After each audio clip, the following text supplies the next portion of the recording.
transparente é melhor. Agora eu vou mudar o ponto pro zigue-zague. Eu uso no 2, zigue-zague no 2. Deixa eu ver aqui, mostrar aqui.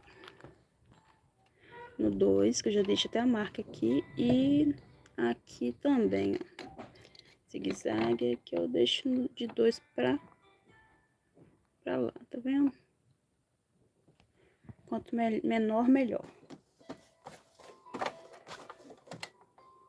Agora fazer zigue-zague. Ainda tá largo, vou diminuir. Diminuir pra 1.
Outra dica é quando tá fazendo isso, que você vê que eu não tô soltando, eu tô segurando o tecido, tá?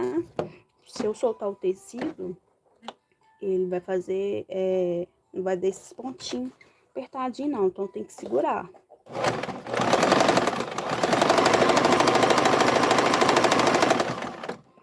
Segura e pisa, vai fazer esses pontinhos.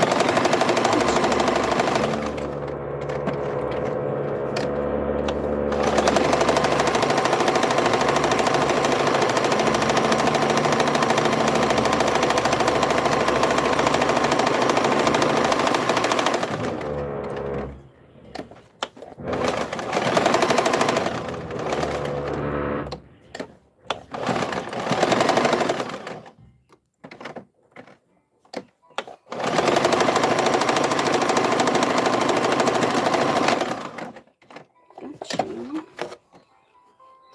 Finalizei aqui.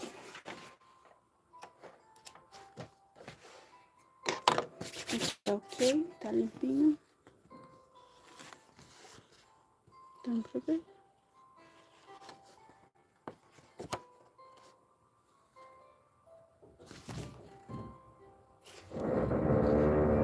Tá vendo como é que fica mais bonito?